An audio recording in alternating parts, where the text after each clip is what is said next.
Assalamualaikum warahmatullahi wabarakatuh. Bismillahirrahmanirrahim. Alhamdulillahirabbil alamin wassalatu wassalamu ala asyrafil anbiya wal mursalin sayyidina maulana Muhammad wa ala alihi wa ashabi ajmain. Amma ba'du. Selamat bertemu kembali dengan saya Muhammad Ajib di channel Kampung Ilmu. Channelnya orang-orang yang tidak lelah mencari ilmu. Pelajaran retorika kali ini saya akan membahas tema bagaimana agar ceramah, pengajian, pidato itu enak didengar, enak dipahami, dan menarik. Jika kita sudah dapat berbicara secara sistematis, maka bukan berarti permasalahannya sudah selesai. Kenyataan di lapangan akan berbicara lain. Seringkali kita jumpai pembicara handal, memiliki titel yang berderet-deret, bicaranya runtut dan sistematis, namun yang mendengarkan sebagian pada ngantuk, sebagian lagi omong sendiri-sendiri, tidak memperhatikan. Apa kira-kira penyebabnya? Jawabannya sederhana, bicaranya kurang menarik. Kurang enak untuk didengarkan, kurang enak untuk dipahami.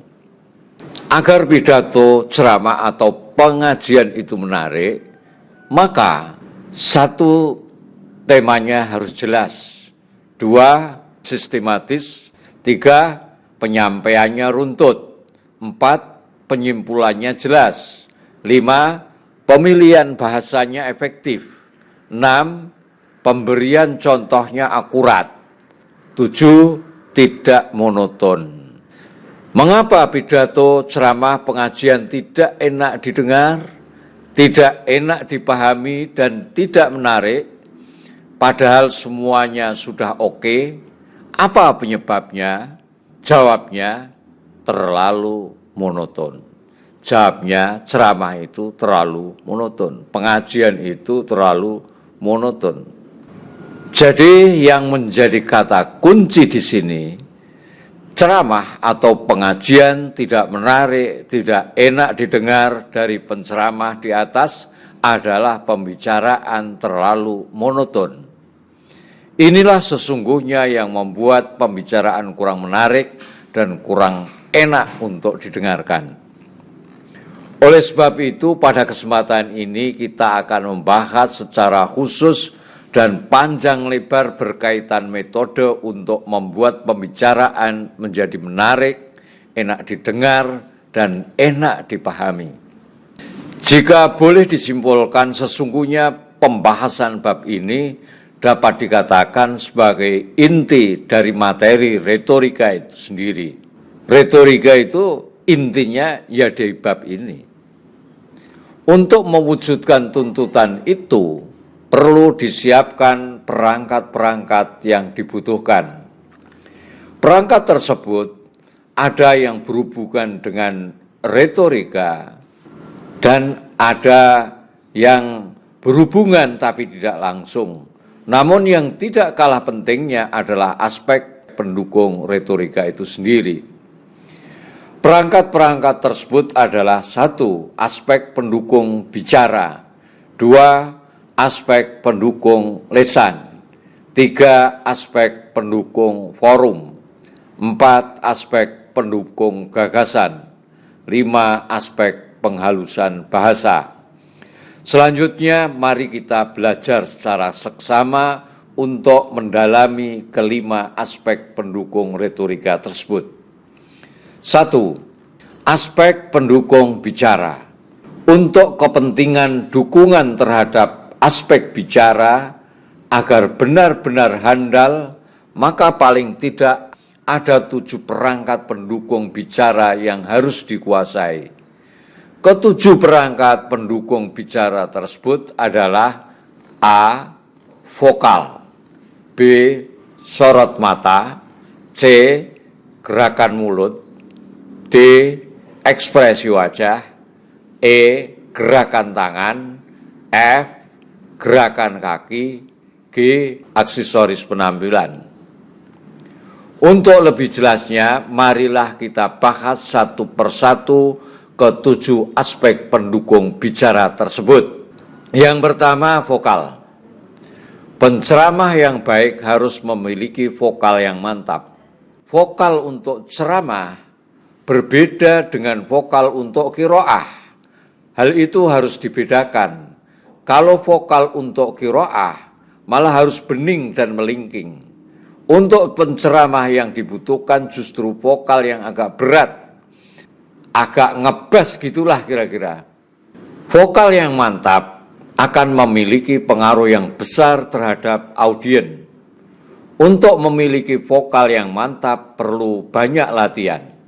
Biasanya olah vokal semacam ini dilakukan oleh pemain-pemain teater, dan biasanya mereka berlatih di atas gunung, di tepi pantai, dan di tempat-tempat yang sepi seperti hutan, biar tidak mengganggu orang lain. Mereka latihan dengan berteriak-teriak sampai terasa mantap suaranya. Kalau yang di video ini latihan olah vokal dengan suara perut yang diselenggarakan Majelis Ulama Jawa Tengah di Hotel Pandanaran, Semarang, yang pernah saya ikuti. Iya, ambil nafas, terus hembuskan, sampai dalam bentukan. Jelas ya bapak-bapak? Oke, kita mulai ya. Tarik nafas, hembuskan.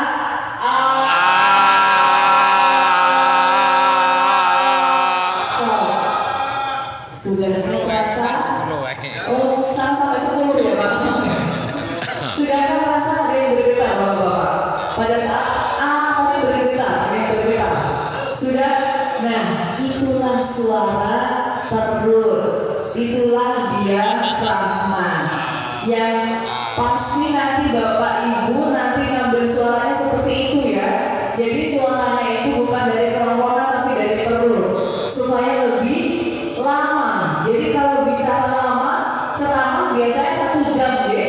1 jam itu bisa nggak ngos-ngosan Bapak Ibu. Tapi kalau pakai suara kerongkongan nanti ngos-ngosan.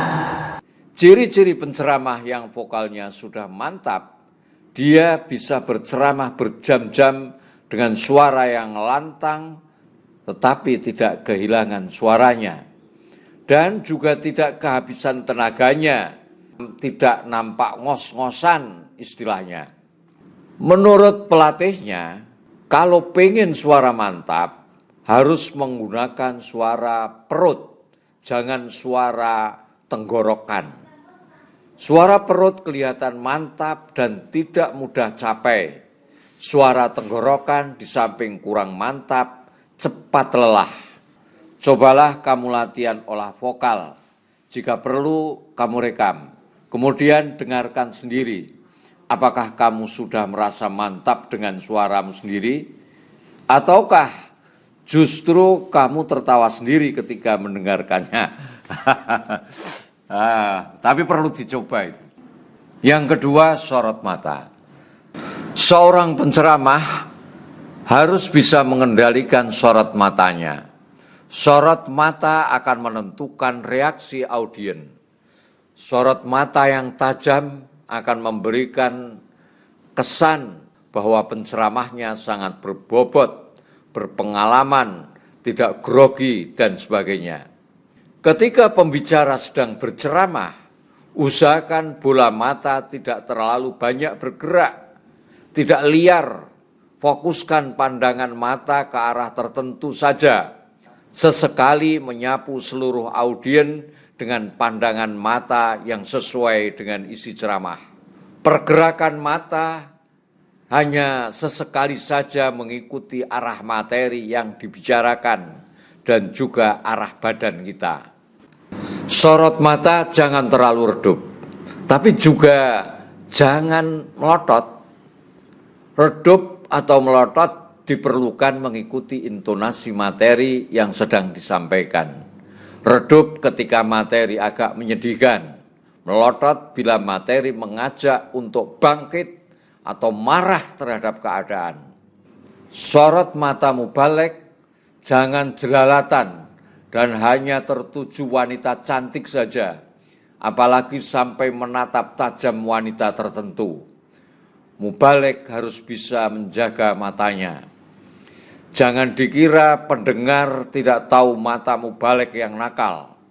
Sekali pendengar merasakan mata mubaligh mulai nakal, habis sudah seluruh pesan suci yang disampaikan. Sesekali memejamkan mata juga tidak masalah jika memang diperlukan.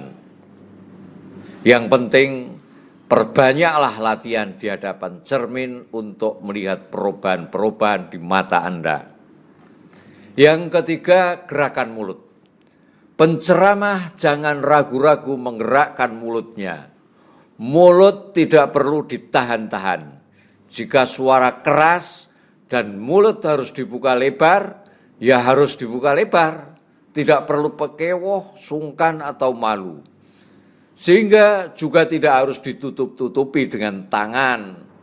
Gerakan mulut merupakan bagian dari dukungan terhadap intonasi atau tinggi rendahnya suara yang kita ucapkan, sehingga dapat mendukung kemantapan dalam berceramah. Penceramah tidak perlu khawatir air ludah muncrat-muncrat. Yang penting jangan sampai mengenai orang yang duduk di sekitarnya. 4. Ekspresi wajah. Sesungguhnya ekspresi wajah merupakan bagian yang paling penting dari aspek pendukung bicara. Kemampuan mengekspresikan wajah dapat menjadi ukuran kematangan retorika seseorang. Ekspresi wajah juga menjadi daya tarik tersendiri ketika seorang memberikan ceramahnya. Para ahli ilmu retorika mengatakan bahwa retorika itu adalah bermain teater dengan aktor tunggal. Maka keandalannya itu akan tercermin dari kemampuannya dalam mengekspresikan wajahnya.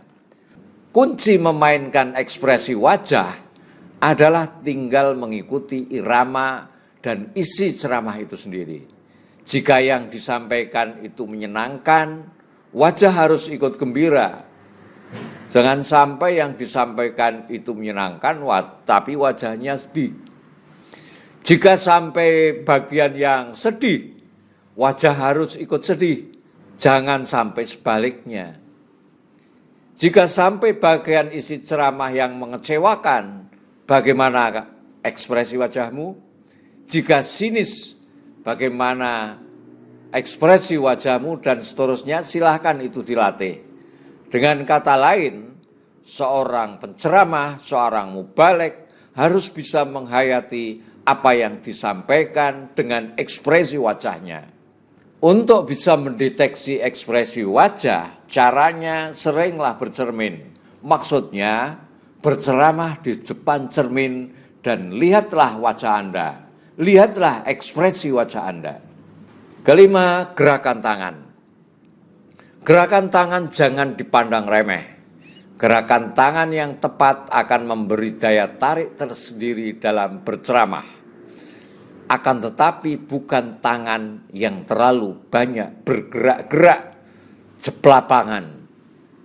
Pergerakan tangan hanya diperlukan pada saat-saat tertentu saja.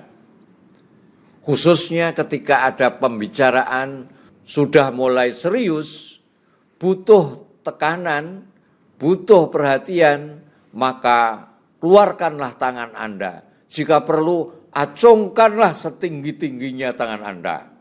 Pergerakan tangan yang baik harus mengikuti tempo pembicaraan. Apakah perlu kita angkat tangan tinggi-tinggi atau sedengan atau tidak perlu kita angkat? Itu disesuaikan dengan tempo pembicaraannya. Ketika pembicaraan mulai menaik, segera acungkan tangan ke atas.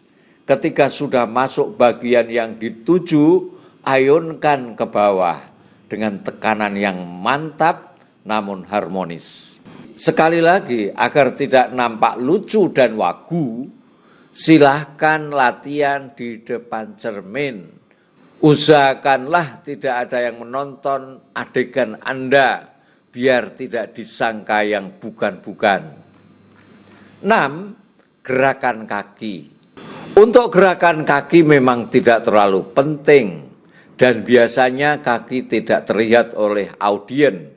Namun demikian, jika Anda tidak bisa mengendalikan kaki Anda, hal itu bisa berakibat fatal. Kalau memang kamu butuh berjalan-jalan di atas panggung agar lebih dekat dengan audien, kamu harus hati-hati. Perhatikan kabel-kabel listrik, perhatikan kabel-kabel mic. Kalau kesampar kamu dan jatuh, bisa fatal akibatnya. Kemudian kaki tidak boleh terlalu banyak bergerak, karena itu dapat memberi kesan grogi dan dapat mengganggu pemandangan di hadapan audien. Sebagai catatan, berhati-hatilah terhadap podium atau mimbar yang tidak menutup sempurna bagian kaki Anda, karena kaki Anda dapat terlihat oleh sebagian audien. Jika demikian keadaannya, maka usahakan posisi berdiri Anda terlihat sempurna, jangan tinggi sebelah. Yang satu kakinya lurus, yang lain ditekuk. Hal itu dapat memberi kesan Anda tidak serius. 7. Aksesoris penampilan. Penceramah biasanya menyepelekan aspek aksesoris penampilan, khususnya mereka yang masih muda-muda. Ada hal yang perlu diingat, khususnya yang masih junior, bahwa audien biasanya kurang mantap kalau ceramah agama ustadznya masih muda. Disinilah penampilan sangat dibutuhkan penceramah. Boleh saja penceramah masih muda, tetapi penampilan bisa diatur agar kelihatan lebih tua. Maksudnya agar kelihatan lebih dewasa. Oleh karena itu, perhatikan betul apa saja yang akan kita pakai, khususnya baju dan kopiah atau pijis. Agar penampilan bisa kelihatan lebih dewasa, pakailah pakaian yang disukai orang tua. Sekali lagi, pakailah baju atau pakaian yang disukai orang tua.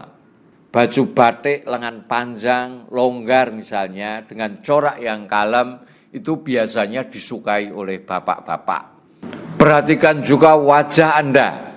Usahakan mencukur kumis dan memelihara jenggot. Selain sunnah, penampilan juga lebih mantap. Jika hendak tampil, usahakan memakai baju yang masih bagus dan terbaik. Pakailah kopiah yang belum pudar warnanya. Celana dan sepatu atau sandal juga tidak boleh dilupakan. Pakailah celana dan sepatu atau sandal yang sesuai dengan bajunya. Walaupun di podium biasanya celana dan sepatu atau sandal relatif tidak terlihat oleh audien, namun harus diingat, tidak semua podium menutup rapat bagian bawah kita. Jadi ada kemungkinan celana dan sepatu juga terlihat oleh audien. Itu saja yang dapat saya sampaikan. Sampai ketemu lagi insyaallah. Wassallallahu ala sayyidina Muhammad wa ala alihi washabihi ajmain. Walhamdulillahirabbil alamin. Assalamualaikum warahmatullahi wabarakatuh.